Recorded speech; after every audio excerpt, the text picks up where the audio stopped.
Last Wednesday, we showed you some of the talented teenage players in the Ontario Major Junior Hockey League, and tonight we look at how some of these players develop in hockey and otherwise.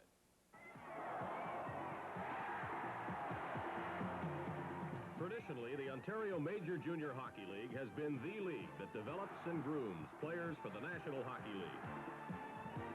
But obviously, all the players in the OMJHL don't graduate to professional hockey. So let's look at how the league and the OMJHL member clubs look at their role in the total development of these young men, not only as hockey players. Let's start by talking to Peterborough Pete's General Manager Coach Mike Keenan. We have an educational policy in Peterborough where all boys attend either university or high school for the simple reason that they're all not going to play in the National Hockey League. We feel we'd like to develop a well-rounded individual that can communicate with his environment, have some educational background as well as being a good hockey player. Andre Hidi plays on the Peterborough Petes, but he also attends Trent University, considering a career in law leading to international relations. I just feel that a lot of hockey players who have aspirations to play pro and don't make it get left by the wayside, and they don't have anything to fall back on. And I'm not saying that I'm definitely considering going into law or international relations or anything else rather than hockey at this point, but yeah, what it comes down to is just keeping all your options open. Hidi not only finds time to play for the Petes and attend classes, he also gets in some recreational tennis. And Bob Goodish enjoys a little racquetball at the University of Western Ontario when he is not attending classes or playing for the London Knights. It's a demanding schedule, but it can be done. Well, I think the secret of combining junior A hockey with university is that you have to be very dedicated towards the school, and you have to be willing to put the time forward to go to school and play hockey. It's a tough grind, and there's not that much time to do it, but if you set your mind to it, it can be done. Jim Poplinski, Toronto Marlborough's captain, is at the University of Toronto. And incidentally, the Marlies' coach, Dave Chambers, is a phys ed professor at York University. But most of the junior age players are still in high school, such as Mike Hickey of the Sudbury Wolves. I just find that combination of school and hockey is pretty easy. If you miss a day of school, the next day you just have to come back and work twice as hard to make it up. The secret is not to let yourself get behind. Sudbury Wolves general manager is Joe Drago. He also happens to be a high school principal, and he explains the Sudbury Wolves education policy. Well, with 4 to 5 people who are considered educators within our organization, education is certainly one of our prime concerns.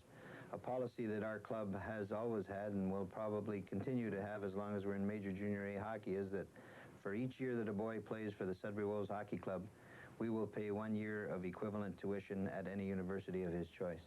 Now, some players, such as Brantford Alexander's Kevin LaVallee, managed to find time for more than hockey, school, and the normal teenage social life.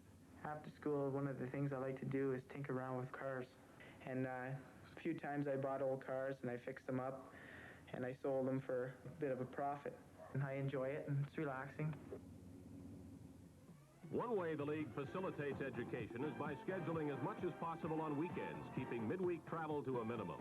And so the Ontario Major Junior Hockey League policy definitely promotes the total development of the boys playing in the league, and not just the hockey side.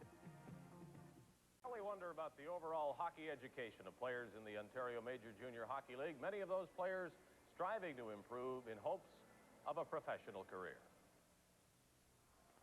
To excel in any sport, you must be willing to make the sacrifices of time and effort required to succeed. And equally important is good coaching. I wanted to go over this anyway, and that was the shorthanded goals we had scored on us the other night.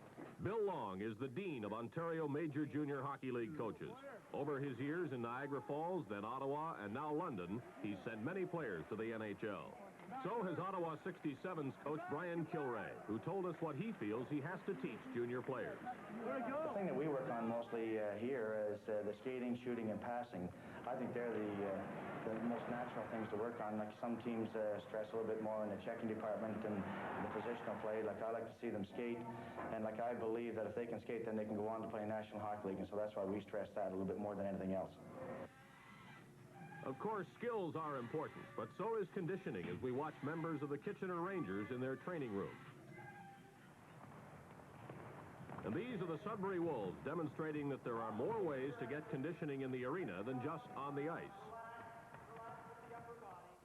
But the Wolves coach, Andy Laing, makes an interesting observation on the role of an OMJHL coach.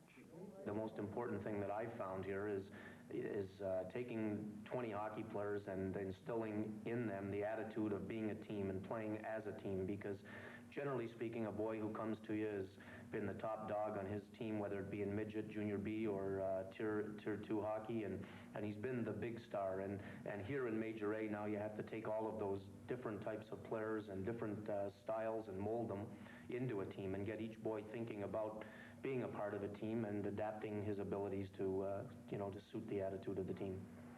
The Pete's Mike Keenan also subscribes to the team approach. We develop a team philosophy here. We think it's important that everyone has a chance to develop. We've got, for example, 4 players that were drafted underage and 2 players that are signed to National Hockey League contracts. And they're really not getting that much more ice time than, say, for example, our rookies. Yes, these young men are definitely in their formative years, not only as hockey players, but maturing as people who will have to take on the responsibilities of the adult world. And our look around the Ontario Major Junior Hockey League indicates quite clearly that the overall development of these talented young hockey players has not been forgotten.